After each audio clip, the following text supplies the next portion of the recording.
Welcome to the RockStar In Life Podcast, where you learn the secrets to unleashing your inner rock star so you can make the world your stage. What's up, rock stars in life? It's Siri Shakti, and today I'm joined by my co-host, Dr. Dan. Today we have a really cool show planned for you guys, and I really like the name of this one. It's called Hug a Kid and Never Grow Up. So what are we talking about? Hug a kid and never grow up. Well, when we were talking about our children, we were thinking about how as adults, we tend to think, especially as parents, we think we have it all together. We're supposed to just be the ones to teach them and to teach the youth, right? Which, yes, we are supposed to. We're supposed to guide our children and learn and, teach them the ways of what it's like to be an adult, because eventually they will grow up. But what we've learned over the years as being parents and being around many children is that kids are truly our greatest teacher. I agree, but let me interject something just in case. Some people are listening and they're like, "Oh, I don't have kids, so let me just skip this episode," because this is not just for parents. That's right. This is for anyone that ever chooses that they maybe want kids in the future, or they have a kid in their life, whether it be like a nephew. It could be a cousin, it could be a little brother, a little sister. It can be any of those, or one of your best friend's kids, so it's That's not right. just for your own children if you're a parent. So definitely listen to that as well. Yep, absolutely. And, when I say that kids are our greatest teacher, when you think about children, children, they love to play, they love to explore, they imagine, and they also give themselves the freedom to play pretend and to pretend to be different things, try on different hats. And most of us as adults, somewhere along the lines, we've learned to not dream so big, not explore like children do, and not explore different ideas of who we can be as we grow up. Doesn't that sound a little familiar though, with the whole Rockstar message, as far as that's all it is, is, as a child, you're not told, what you can't do. So you have that imagination, Yes. You have those great ideas and nothing's going to stop you. And, that's what we're trying to get you back to. So that's why this is important. It's all part of that. Exactly. And when I say learning from children, there's a difference here. I'm not talking about us as adults learning how to be childish. I'm talking about learning how to be childlike, because you can be an adult, a very, successful, wise adult, but be childish. Always have that childlike, childlike, have that childlike quality where basically your eyes are open to new ideas, to explore and play and have fun. And that's what we're trying to teach you guys today. One thing that came to mind when I was thinking about what I wanted to share with you is there's something that my son loves to do. Our son is 8 years old, and he loves it when we put on swimsuits and we fill up our giant bathtub all the way with water and giant bubbles. And we swim around, we play with toys, we talk, and it's become this regular thing that he loves. And there's one side of me that, because oftentimes when he wants to do this, it's later in the evening, right before bed. Well, part of me is like, oh my goodness, I'm so tired. I just want to lay around and watch a show. But my husband has encouraged me to do this with my son, because these little moments that really don't take too long anyways are so important to him. And what happens is anytime I decide to go and do that with him, I end up feeling so much better. Like I actually feel like I connected with him. I feel filled up with joy, and I really feel that connection of playing like childlike. Right, exactly. Dan? Yeah, no, exactly. Yeah. It's really important. Yeah. And another example is I was listening to a podcast not too long ago. It was actually a homeschool podcast. And there was this man, or actually young man, he's in his early 20s, and he had gone through kindergarten through high school doing homeschooling.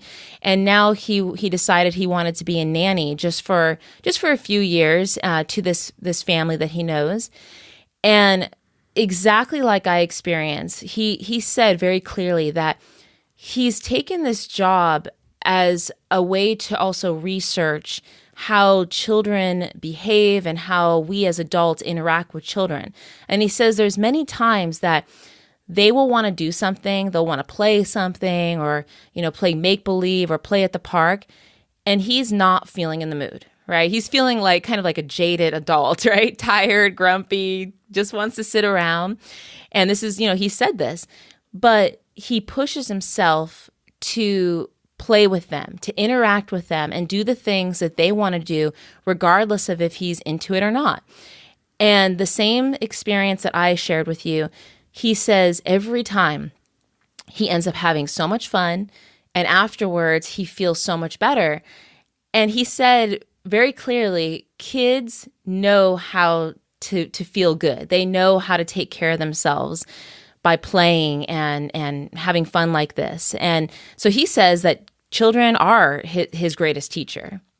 So just another really good example. Yeah, exactly. Well, I mean, as you know, because, you see me every day. Mm-hmm. Yes. And, we'll go, when we go places, like yesterday we went to Laguna Beach, and we were at the beach, and I think it was like right after we got out of the car or something, I started dancing and doing some weird stuff, and, at the beach we're playing around and having a good time. And, it's important to do that because it gives you energy. Yes. And it makes you feel better, but a lot of people, they're too serious, as one of the Rockstar lessons was, being, serious as a heart attack. Yes. There's a reason why that saying is serious as a heart attack. It's not, being funny and having fun and then getting a heart attack. No, it's being serious and, and being like that. So it's important to have fun, to play around, and that's what we mean by, a few things by not growing up, not being grumpy, not doing the things, and these things all fill you up as well. And then, I mean, there's a whole nother part of this, which has to do with the whole, raising your kids to be, what they're meant to be, in order for them to evolve and be better than us. And Yes. That's the thing is, like, I think a lot of parents, or I can't say a lot of parents, cause I haven't taken like an accurate, measurement. I haven't done a scientific data, analysis. You haven't done a study. I haven't traveled to different states, and just from my experience of, speaking with parents and, talking to them and seeing, some posts and stuff like that online and conversations. A lot of, the parents, they're very disconnected with their children, and they'll blame their children and say things like, oh, their face is always in their phone, and they're on Snapchat or Facebook, or most of them aren't on Facebook. They're on like Instagram or Snapchat or something else, right? They're doing something like that, or they're watching TV and things like that. And, the thing is that you're not to spend time with them. Don't force them to do things you enjoy. Instead, do things that they enjoy. I mean, you can still introduce them to things that you enjoy, but make sure you do things they want to do, because they're selfish. They're kids, Yeah.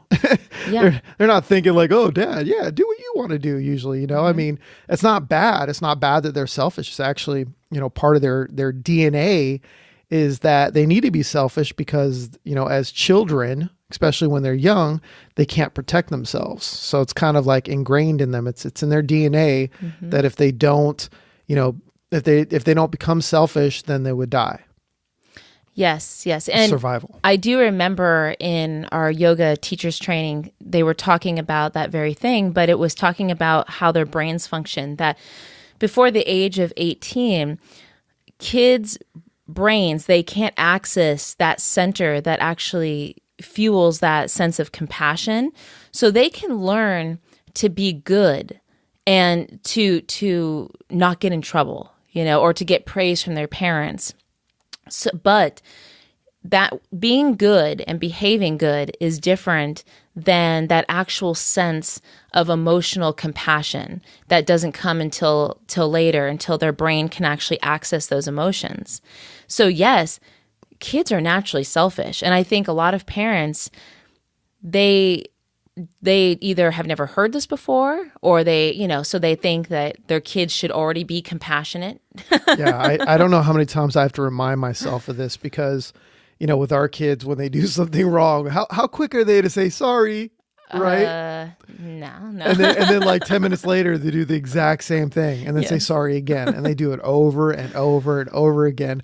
So imagine if adults acted like that, then no one would want to be around you. If you did something like stepped on somebody's foot and it hurt or something, and then they're like, oh, sorry. And then they looked right in your face and did it again. I mean, you'd be like, I'm not going to be around this person ever again. There are adults like that too, unfortunately. No, I know. Not in our lives, fortunately. No. Yes. One of the things that really comes to mind for myself when we talk about like getting on the level of our children or kids in your life, and just like you said, Dan, to do things that the kids love, right? Get on their level, see what they're interested in. Yeah, give some examples of that. I mean, like for our son, Bodhi, he loves Minecraft and Roblox. And perfect example. Like he's always asking me, can you play Roblox with me? Which is a game. If which adults, is a game. You guys don't know. That your kids are probably playing that you don't even know they're playing. Or Minecraft is a really big one. And he also has Roblox toys that he got for Christmas. And so now his new thing is we go and he has a teepee. He's like, come play with me in my teepee. We close the teepee up and it's like so hot in there. And we play Roblox, set up like a little barricade, and there's like zombies attacking. And one of my greatest joys is sitting back and seeing him like really inspired while he's playing. Sometimes I barely have to say anything. He just wants my presence there, and he's just doing all the voices and moving the characters. But just by me being there, he feels like good that I'm there with him. Yeah, I mean, do this. I don't know each individual person's schedule. We're both home all day, but commit to like at least 10 minutes a day to start. And then you can increase it. You can start at 20 minutes if you want, or 30 minutes, an hour, whatever it is. But 10 minutes of you spending time with your child or the child and just doing something they enjoy, something that they want to do, whether it's play video games, play Legos or with toys or whatever it is, just do something with them and start with that. That's another thing is, you mentioned that, oftentimes kids have their heads buried in their electronics. Yep. And I know you and I were discussing the generations, the different generations and the gaps of understanding. And each generation thinks like that would it be previous? That the other generation... No, not previous. So every previous generation. So let's give them names, right? We have the baby boomers, right? Which would be like our parents. Yes. Right. They're like in their 50s, 60s or something like that. Yes. Right. And above or whatever. And those, they think that, that we should be raising our children how they were kind of raised. Not saying that our parents, are saying that. I'm just saying that the generation in a whole, they think like, oh, well, how many times have you heard, like even our generation, how many times have you heard our generation say things like, for the new generation of kids coming out saying, oh, like when we were kids, we were playing outside all the time. I hear that all the time from our own family members saying, remember when we were kids? What's wrong with these kids? They're always indoors. They're always playing their games and, they're on their Instagram and their Snapchat and their Facebook. Well, perfect example. I love movies that are based in like the Victorian age. And one thing that I hear all the time, like Sense and Sensibility, is like the mother or the father would come in and say to the kids, get your head out of that book and get outside and play. Now, as parents, we're usually saying, get your head in the book.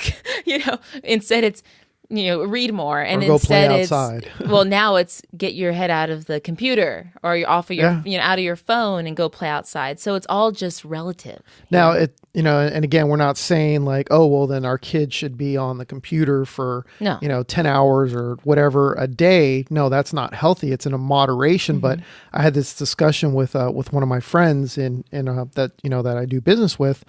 And he was talking about like, oh, my kids don't have computers, They have like an iPad they share or something like that, right? And they can play here and there and stuff like that. And I'm like, well, why? They're like, well, I don't want them being on the computer all the time. Well, their business is being on the computer themselves, their father. And I'm like, so you don't want your kids to learn the things that will take care of them for when they get older, the skills. And, right. their thought on it is that they'll have plenty of time to do that, which, I'm not saying that they won't, but, like we've had this discussion where you're like, they shouldn't be on the computer. And I'm like, this is stuff that they need to learn. It's training them, it's training them for what's coming. I mean, they learn how to type. When I was a kid, they put me in like, I remember in school, I was sitting there learning to type and I hated it. And I don't even remember anything that they tried to teach me, but it was on a typewriter. It wasn't on a computer, Yes. And today, and I actually didn't learn. I even tried doing some of those typing programs and I just can never get it down. So instead I just learned, when I was in my 20s and I got a computer and I was, like chatting with people, on internet chat, because I was pretty new back then. And we were just like, you just kind of learn because you're just hitting keys all over the place. Yep. And I have no idea how long it takes me to type something, but I'm doing pretty decent. Well, that's how our kids ended up learning how to type, because I remember I got this typing program. I actually got 2 different typing programs over the years, and they did them, but they were so bored by them and they resisted it. Instead, I finally put it away and they just taught themselves how to type. I'm sure that they're not doing it perfectly by standard like you would learn out of a program. But I'll tell you what, our kids are faster typers than me now. And I'm a pretty fast typer, especially our son Bodhi. He is like lightning fast. And you type proper, don't you? I type proper. Yeah. But here's just another little point on that is that, they're good enough. And in just a few short years, I mean, I'm guessing maybe 2 years or so, typing is not really going to be that important. It's going to be like, what is it called? Cursive. Yeah. Nobody writes in cursive really anymore. Only to sign your signature, really. Yeah. There's, it's a forgotten, we were teaching our kids cursive and we're like, I don't know why we're teaching this, but in case you ever need it, but it's like ancient scrolls because, now everything is, or not everything, but there's a lot of, voice to text. Yeah. And then, text to voice. And it's getting better and better and better, So, I mean, we've got them in our home. We've got them on our phone. We've got them everywhere. So, with Siri and in our Amazon kids' Echo and what's the other one? Google Home, I think it's called. And there's also an Apple one too now. Man. Well, and in our kids' lifetimes, and I say kids meaning like just kids nowadays, in their lifetime, they're going to see technology change vastly. So what's even relevant right now is, 10 years down the road. Whoa. Yeah. But getting back to what I was saying about the generations, Yeah, what are they? Label them out because I always forget which one's which. Okay, well, if we go back to the early 1900s, we have, so the early 1900s it's called the Greatest Generation. And that was during the time, like, all the way up to like when the Nazis were invading and, Hitler and everything. And then we have what is called the GI generation. People also call it the silent generation, which is like the 1920s to 1945. I've heard like different variants of this. Like they'll call them different things. And I think even the numbers might change a little bit as well. But yeah. So don't take my numbers as, certainty here, because I was reading online and there's all different variations of this, but this is just the general. We have no idea who's right. Dating here. Yeah. Then we have the baby boomers, and then Generation X, which is your generation, Dan. Yeah. So baby boomers would be like our parents. Yes. Yeah. They're in the, anywhere from, I don't know if it would be like the 50s or 60s and beyond or something to like 70, maybe, I don't know, 60. I don't know. Somewhere around there. Around there. Yeah. And then we have my generation, which is the Millennials. And then our newest generation, which is like all of our young kids, is Generation Z. People also call it the I generation. I wonder if they call them Generation Z for zombie because, they joke around and say they're like zombies. They don't want to work or anything. I don't know. I don't know. Who came up with these names anyways? It's like, we'll call, I don't know if there's, maybe, I don't know, was the great generation or the greatest generation was because, because they were great. I guess, I don't know. Or they were epic. Was that the time of the Great Depression? I don't know. But regardless, it's just weird names. Gen X, Gen Y, and Millennials, and all that crazy stuff. One thing that I love that I was reading about is how the baby boomers, because they were very, very hard workers. So they look at Generation X as being kind of like slackers.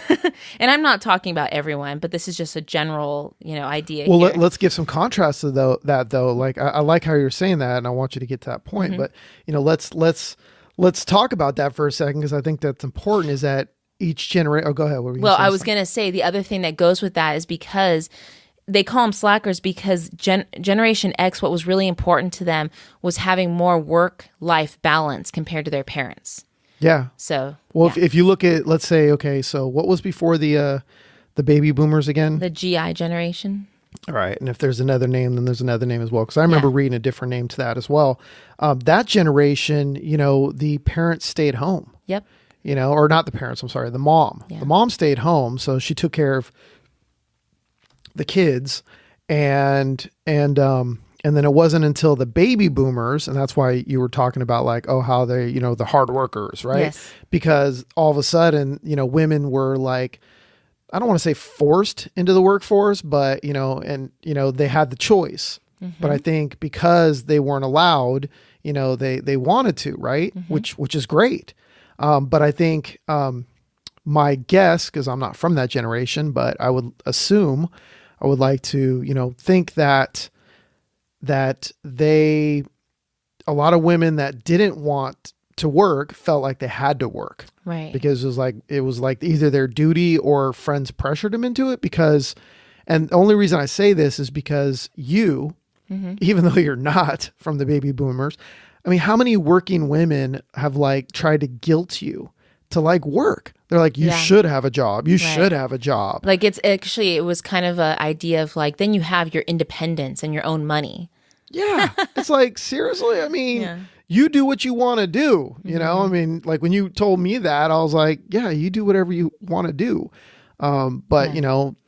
Yeah. Yeah. And with the baby boomer generation, as they got older and, so many women went to work. And believe me, I'm not saying it's not good for women to work. Let me make that very clear. Yeah, it's your choice. Yeah, But you shouldn't be guilted into it. Well, but I'm also just giving you an overall example of how each generation kind of played out. And so many more women in the baby boomer generation went to work compared to their parents' generation. And at this time... Well, compared, there was none. Yeah, there was very few jobs for women. Yeah. So it was a big deal. So now those parents, right? They were all working, and then our generation and we in your generation, which was the Generation X. Yep. There wasn't really a lot of daycares yet, and so I was reading that the women and would go to work, or the husband and wife would both go to work. Kids would just stay home by themselves. Yeah, we'd either stay home by ourselves, or, in my case, sometimes I had babysitters. Sometimes I would go to my parents', work. Okay. And I drive them crazy. And a funny story on that. I don't know if this would get me in trouble. What's the statute of limitations of poisoning somebody's food? I'm just kidding. God, what? No. I actually used to play with the potatoes in the back because I didn't have that many toys. So I would Poor Dan.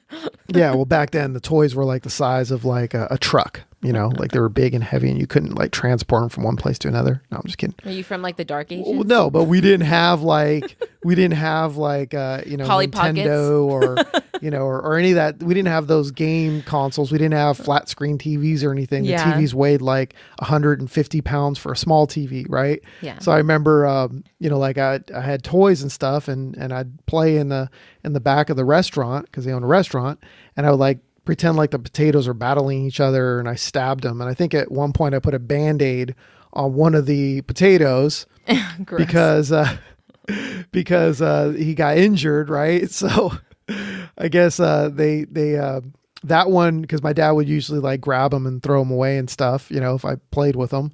And I guess that one got away and got to almost got to a customer, and there was a Band-Aid on, and they're like, what the hell? And the cook was like, why is there a Band-Aid on this? And my dad's like, oh man. Well, I'm glad it almost got to them and didn't get to, Yeah. So be happy that I'm not in that restaurant anymore. Yeah. Oh my gosh. That's gross. Exactly. I just needed a hug. That's what it was. Oh, do you need a hug right now? No. Okay. Give me one later. Okay, I will. So, but with our generation, so Generation X, our parents were all working, had babysitters, in my partner's case, he had my business partner, Ben, he actually had nannies, kind of raising him. But a positive part of that, even though oftentimes Generation Xers were left alone, you guys have also become one of the most successful and independent, like self-sufficient generations. Yep. For good reason. I mean, obviously, if you have to kind of figure out your own way if you're left alone a lot. Yeah. And then with the millennials, like your generation, they're considered lazy, right? Because they're, they're thinking the same way. And there's a lot of other things that I've heard people, Gen Xers or baby boomers, call the millennials.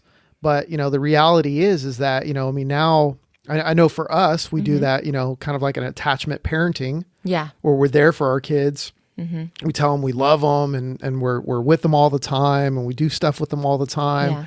And, we care, we make them wear helmets and stuff, which is something I thought I would never do as a kid myself. I was like, when I got older, remember we were like first dating and we see kids, I'm like, I'm never going to have my kid wear a helmet, when he's skateboarding or riding a bike or rollerblading or anything like that. And because that was considered, like being a wimp, by wearing that stuff. But, we care about our children. We don't want them to get hurt. We're there for them.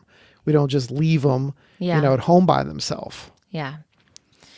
Yeah. And in the millennial generation, I mean, we were really the first ones to, yes, there was obviously some technology like in Generation X, but as the millennials, we were the first one to have more exposure to like the internet.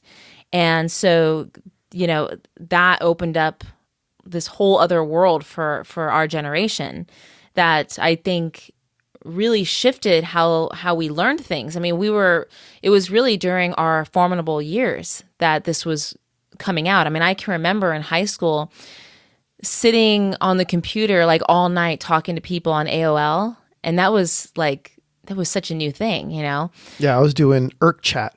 I've never heard of that one. Yeah, it was like Irk Chat. Okay. It was like Internet Relay something. Yeah. Chat, yeah. I guess. Yeah. And then, moving into this next generation, Generation Z, which is the younger kids. Actually, it's pretty much like years 2000 to present day. And I really feel... there's another generation after that, though. That's coming next or something. Well, next, but sorry, I didn't find that in my research. I'm sure it's out there. There's a lot of conflicting stuff. But one thing that I've noticed about this beautiful Generation Z is that they get there's so much criticism about, they get too much technology and they always have their head in their computer and their phones and this and that. And, I really think of technology when it comes to this generation because technology is really exploded in, the year 2000 and to present day. And technology is going to be such a huge part of these kids' life, and it is a part of their life.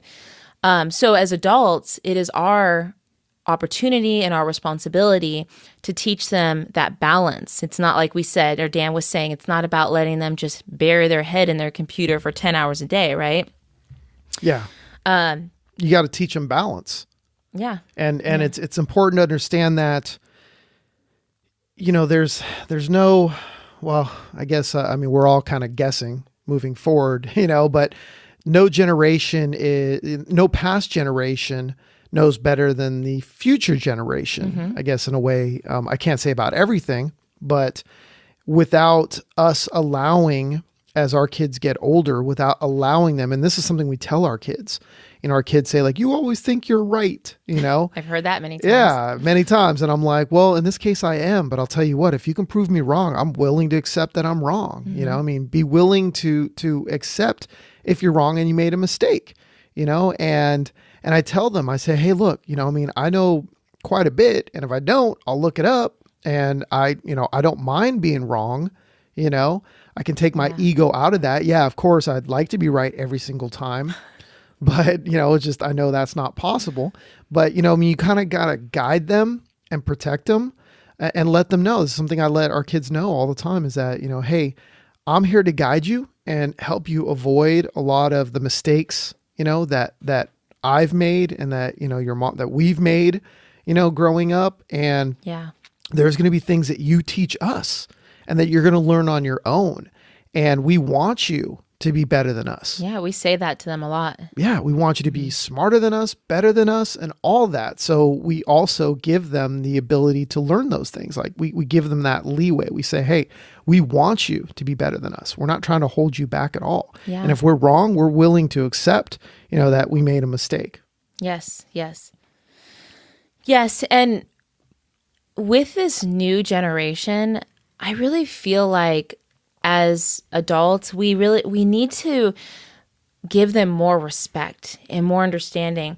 And we have to understand that kids nowadays are so much more hyper aware because they have grown up, they were born into the world of this technological advancements, right? We're in the information age. They're born into it. And so not only are they exposed to so much, but their minds are working so fast in so many different directions, but their minds can handle it because, we've evolved to this point. But we have to understand that kids are very sensitive. And this whole thing, I've heard it so many times of other generations judging other generations. We got to get out of that. That's, bottom line is this, is that each generation evolves. With each generation, the world is changing. It's different. And us as human beings are different. And I'm not even just talking on a physical, like where visual level where you can see the human body. I'm talking on an emotional level. Our brains, our minds are evolving. And we can't expect our kids or the next generation, to come to act the way that we act, to behave the way that we act, or to be like we were as kids. Or like the same things, whether it be, TV shows or music or clothing, styles, fashion, I mean, any of those levels as well. Yeah. I mean, at one point, the things that we liked, our parents and our grandparents looked at us and they were like, what? I mean, you listen to that crap? And we get that today. I mean, we just, had people over at our house recently for, a holiday party. And,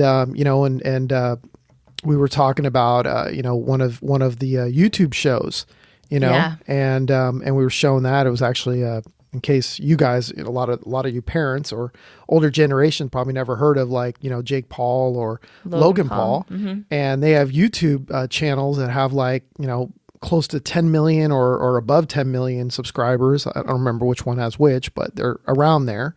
And, the things that they're doing is just, it's crazy. And seeing what they're doing on YouTube is like what we had growing up on TV. Like MTV. Like MTV. Well, that would be like YouTube would be that MTV is the new MTV is YouTube. Yes. Right. And those shows on there, Jake Paul and Logan Paul, that is the shows that we grew up loving, Yeah. And I'm actually blanking on what kind of shows did we love growing up. I mean, I liked Knight Rider, but you're probably too Care young. Bears? Does that count? Oh yeah, definitely. So Logan Paul is like Care Bears. Care Bears. There you go. I'm sure he would love that example right there. I'm just joking. Yeah, but the A-Team or whatever shows you liked, is basically what they got, right? And so don't try. I mean, it might not be your cup of tea, something you enjoy, right? But try to understand that whatever shows that you enjoy that your parents would get onto you for watching, like my dad would watch like Hogan's Heroes, and I'm like, oh, I didn't like any of that, and watch shows like that, or what was that other one he would always watch?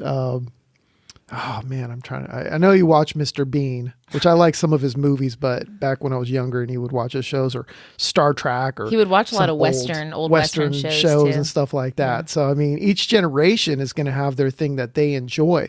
So learn to respect it instead of like say, oh, that's just stupid, or how do you like that crap? Totally. This is kind of one of my pet peeves. I in my personal opinion, I think Logan Paul and Jake Paul are like geniuses. I think they're really innovative, and I have heard so many adults say, oh my gosh, these guys, I can't stand that show, it's so judgmental. I feel like that's really that old crotchety kind of get off my lawn, kids. Yes, like come on, seriously, like see it through different eyes, because when I watch that show, I see what they're in their young so early 20s. You watch it all the time by yourself? No, when I watch it with the kids, when I see it in passing, all I think is this is super fun. They have so much energy. They're super creative. They're always coming up with new ideas. And that's why I say genius. It may not be book smart genius. It's genius in its own right. And so I personally I don't mind my kids watching. I think that they learn a lot from them. And I hope that our kids are that innovative and creative as they get older. Yeah, in their own way. Not saying that they have to create a YouTube show. No, that's like not what that. I mean. Yeah. And also, I mean, I've heard like people complain about, those two right there in their shows.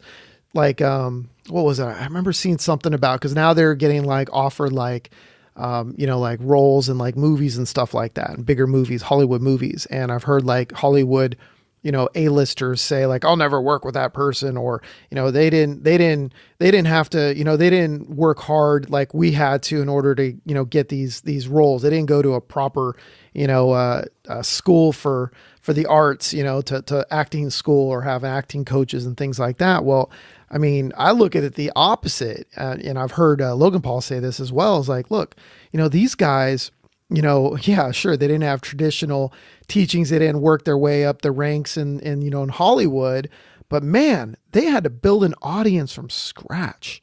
They had to not only had to come up with the concept of the show, they had to write the show every single day. A lot of these guys, they do daily shows. So they had to write it, they had to direct it, they had to produce it, they had to star in it, and then they had to edit it. How many actors do you know that are A-listers, that are going to sit there and edit their own movies? I don't think so. They had to add their own music, they had to, dress themselves. They didn't have wardrobe, they did their own, wardrobe. I mean, man, and then they had to distribute it. They had to upload it. They had to do all this stuff. Then they had to go and get the fans to watch it and do more and more. So they had to do all their own promotions. They didn't have anybody like paid millions of dollars or hundreds of thousands of dollars to go out there and promote it and make posters and do interviews. No, they had to do it all themselves. So I give them a lot of mad respect. Yeah, major props. I mean, and that is such commitment. Those guys, there's so many of them that do the daily shows. That's a major commitment, And I was watching one of Logan Paul's recent videos. He was sick. You could tell he was really sick. He had pretty much lost his voice, and he still did a video. He still was doing his YouTube videos. So, yeah, that's awesome. That takes commitment. Yeah, big time. So, in other words, what we're trying to say here is that to respect the future generation, because they're the ones that's taking over next. We don't want them to be stagnant. We don't want them to do exactly what we did or our previous generation, because then we would not evolve. Technology would not change. We would not be able to heal the planet, because we all know that, hopefully everybody listening, and I'm pretty sure you do, know that the previous generations really screwed up our planet because they weren't thinking about any of that stuff. And unfortunately right now the planet's still not doing that well. But, fortunately, when people are thinking doom and gloom, the generations coming in the future, somebody's going to create something or do something and tip the scales. Yeah. And that's one thing, being in our homeschooling community, I've gotten to interact with a lot of kids, and I often hear conversations between the kids that just are just so encouraging, because the way that they talk to each other and the things that they think about are different than even my generation. For existence, did I say? Yeah, you did say for existence. For instance. For example. For instance, thank you. My dear friend Livia, her son is 3 years old, and one of his favorite things, which Livia loves, is he loves to vacuum the house. In fact, for Christmas, he is probably the only 3-year-old I've ever met that wanted a vacuum for Christmas. And so she's like, heck yeah, I'll get you a vacuum. He vacuums the house. She even has a little garbage bag for him and recycling bin, because he has these little trucks and he likes to go around the house picking up garbage and recycling and then separating them. And you know what he told his mom when she asked why he likes to do this? He says, because I want to help clean up planet Earth. And I know he's only 3, but for a 3-year-old to be talking this way, he's going to grow up with that idea in his head that we got to clean up this beautiful planet that we live on. And so, we do need to evolve as humanity. We can't just always keep things the same, just like you were saying, Dan. And so let's encourage these kids. I mean, and let's be a part of it, Yeah. So if you are, a father or a mother, and you just haven't spent that much time with your kid, like we said, spend 10, 20 minutes a day to start doing something that they enjoy, say something nice to them, and don't look for the perfect reaction, especially if this is something that you haven't done in a long time. And you say hey, I like your sweater today, or what's that you're watching? And, and normally when you say that, it might trigger a response from them, because usually you're like, turn that crap down, or, or change the channel. I hate this guy, or something like that. So you might get a weird reaction from them, but you know what, just keep doing it, and things will change. And, this reminds me of and again, if you are not a father or mother, and this is like a niece or a nephew, or, or some, kid that's in your life, that you obviously know the family. We're not talking about strangers' kids. You don't want to go up to a stranger's kid and start complimenting them or something like that, without asking permission first. Hey, I think your kid's really cool. He's a great football player. Can I tell him that? Sure. Ask the parents, and let them know that. But whenever I think about that, there was something I shared at one of the events that we were doing when I did a seminar in Las Vegas, and we were talking about this, and the story still sticks with me, is that, there was this father, and he had kind of checked out in a way from his family. He was working long hours. He was always depressed himself. So he was always internally within his own turmoil, right? So he wasn't really there he had a son, his son, I think was 14 or something like that. And his son was having a hard time and was kind of a loner, didn't really have much friends, and was always on his computer. And he hadn't really talked to his father, and his father hadn't really talked to him in a long time. And the father decided, he was listening to either a podcast or reading a book or something like that. And in there, it kind of just talked about the importance, kind of like how we're talking about the importance to, tell your family members that you love them and to spend time with them. Yeah. So it kind of reminded him of that. And he was just like, man, yeah, I need to do that. I need to change something because I'm just unhappy myself. And that's what it is. And why should everybody else suffer? I should actually make sure that I tell, everybody I love them. So he came home that night and he told his son, son was in his room, and he knocked on the door and came in there and said, son, I just came in here. I just want to tell you that I know I haven't been around that much. I've been working a lot. I've been depressed myself, so I haven't really been there for you guys. And I just want to let you know, I'm really proud of you, son, and I love you, and I just wanted you to know that. And, the only reason I didn't tell you that is because I was within my own stuff, and I was feeling crappy about myself. But I just wanted you to know that because I didn't know if you knew that. And then his son actually just starts breakdown crying. He's like crying and crying and crying. His dad's like, what did I upset you? What did I say? I'm sorry. And the son, kind of like was wiping his tears as he was crying and looks up at his father and says, I thought that nobody cared about me, and I was actually making plans to commit suicide tonight. And wow, that just, that stays with me, is because, you never know, saying one thing nice, whether it's a kid or a stranger. You might be going through the grocery store line and, and either somebody in line or the cashier themselves is looking like grumpy or down, or just looks like a really, like they're not having a good day or whatever, A lot of people will discard that and just be like, oh, they're just a jerk. They're just, quit your job and go somewhere else then if you're not happy here. Instead, you don't know what's going on in their life, just like in that story right there with the son.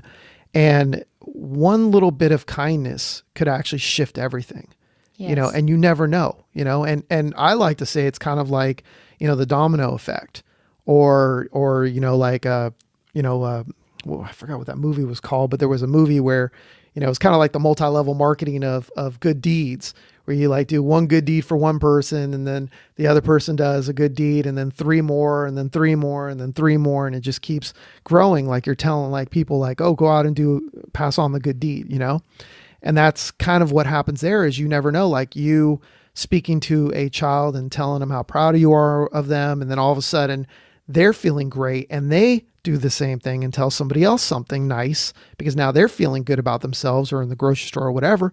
And you might positively impact that person to doing something as well. Yes. And that might be, the person that heals the world, or, and why did you decide to heal the world with your special invention that you just dropped in the ocean and it cleaned everything and the world is all great and everything? It's like, oh, well, I was in line at the grocery store and this guy behind me, said I can go in front of him. And we got to talking about like, fruits and vegetables and, and all these other cool things and how they wanted to own a farm. And I'm like, you know what? I want to heal the world. So I healed the world now. Yeah. That reminds me of that story we were talking about, the starfish story. Oh, yeah. How does that one go again? Because that relates to this perfectly. Yeah. Well, again, the way that relates to is that there was a girl, and a young girl, and she was on the beach, and it was early in the morning, and, I forgot where it was, but there was all these starfish that I guess like at certain times of year or something would get brought in from the tides, and they would get stuck on the beach, and then they would sit there and dry up and then die. And there was like, hundreds all over the beach. And the little girl was like running after every single one she can get to and throwing them back in the water. Yeah. Throwing it back in the water, and just, trying to get like, one every like 20 seconds or so was about as fast as she can do it, And this man, adult walks by and goes, like, what are you doing? She's like, I'm saving the starfish, and he looks at her and he says, there's hundreds of them. You can't possibly make a difference. And then she grabs a starfish, throws it in the water, and says, made a difference for that one. Nice. So, I love that one. Yeah. So it's not about, you don't look at it as like, oh, well, I need to help every single person, or how can I make a difference? You make a difference for one person, that one person might be the one that makes a difference for millions or billions of people on the planet. So you just got to keep doing it and remember that. That's why you want to do this consistently. Yeah. I think about that when, it's a little bit different, but whenever our kids have their friends over to our house, I always get this sensation like, I mean, especially because they're at our house, they're under my care. I get this sensation like I'm their parent, and not that I'm going to go discipline them. That's not what I mean. I'm not going to go discipline them and parent them. But it's this feeling like I'm going to give them respect and care and be kind to them, Well, just like they're your kid, because just like they're my taking kids. care of them. Yes. They're your responsibility right now. Yeah. You nurture. I nurture. Yeah, it's basically just this feeling like, I just want to care for all kids, regardless of, it's not only when they're at our house, but when I'm in the presence of any kids that I encounter, or, my daughter dances when I go to the dance studio, I always have this feeling like, especially because I'm the adult, that I'm going to show care and respect to that child. And so when you talk about, showing kindness, I know you're talking about generally with everyone, but with children, I think that life can be pretty hard nowadays because there's so much expected of our kids with school, with sports, with, just so much going on, so much busyness, that when we as adults take a little bit of extra effort to be kind and ask how they're doing and say something nice to them, then it just makes them feel good. And I'll never forget this one time. It was our daughter's 13th birthday, and it was like 1:00 in the morning, and the girls were all having a big sleepover, and they weren't falling asleep, but they were just kind of settling down in her room. And I decided to go check on them one time and ask if they needed anything. So I, knocked and opened the door, and I said, "Girls, do you guys need anything? Is everyone okay?" And and so then when I closed the door, I started walking away, and I heard one of her friends. It made me feel so good. She said, "Maylena, your mom is so nice." Yeah, didn't she say that her mom would have came in and started screaming at them? Yes. I won't name names. Oh, goodness. But that was the other part I forgot. And I wasn't doing it for kudos, but it made me feel good that it was a confirmation for me that acting that way towards young people, towards kids, it makes a difference, definitely. Yeah. I mean, you have no idea. It might impact them to be like, that's the kind of mom I'm going to be. Yeah. Yeah. I mean, I know our kids are all like, I'm going to be the best mom ever. I mean, we've heard our kids say to us, "I'm going to be a better mom than you," and we're like, yeah, good. We want you to be, exactly, evolve, instead of taking it personally and be like, "So you're saying I'm not a good mom?" No, you want your kids to be better than you. Yes. Beautiful. Well, I think we are coming to the time where we are going to give you your Rockstar Mission. Yep. Well, before we do, I want to remind you to go to rockstarinlife.com. Yes. Where we'll have links to the resources mentioned in this episode. We'll have the transcript. You can download my free books, training, yoga, meditation, homeschooling advice, and so much more being added every single week. So go to rockstarinlife.com and join the Rockstar in Life revolution today. Nice. And one more thing before we say our Rockstar Mission. I love this. Instead of thinking to yourself, "How old are you?" think to yourself, "How young am I?" All right? Let's get out of this mindset that we're old. I mean, I can't believe how many people at age 30 have told me that they're old. Okay, that's silly. I'm just getting old. That's so silly, guys. I mean, come on.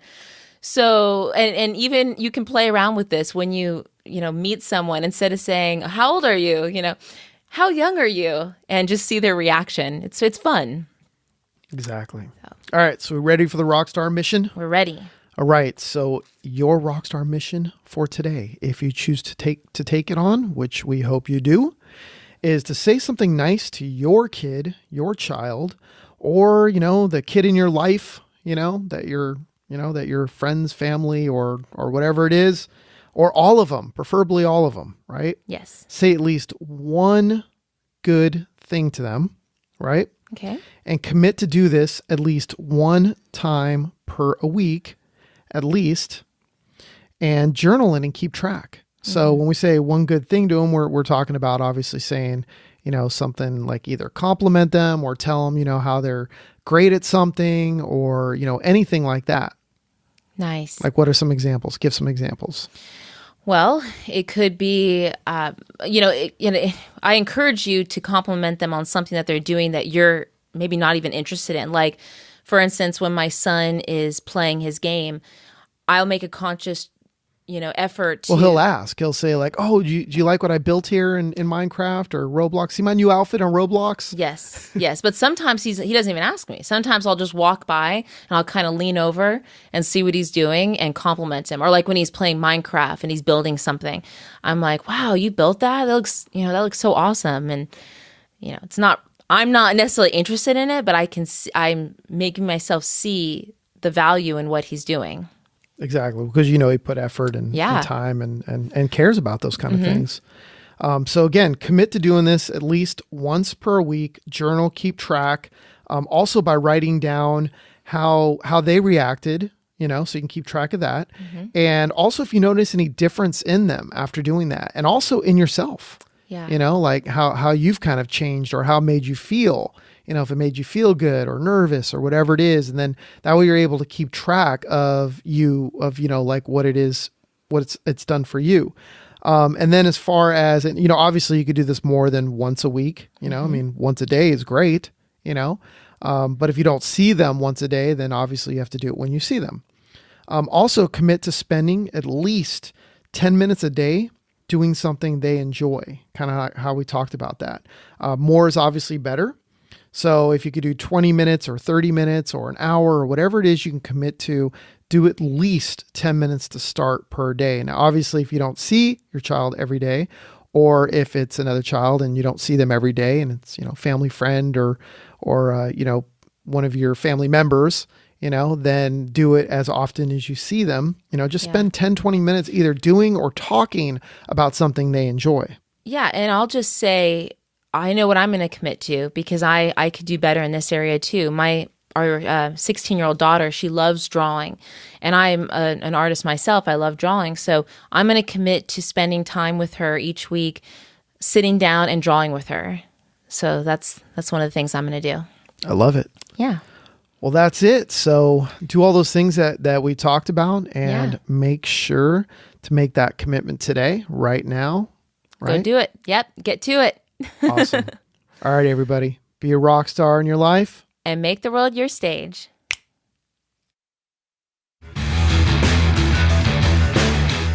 Thanks for listening to Rockstar In Life, your source for unleashing your inner rock star. For more tips, training, and free stuff, be sure to go to rockstarinlife.com and join the Rockstar In Life revolution today. Thanks again, and don't forget to make the world your stage.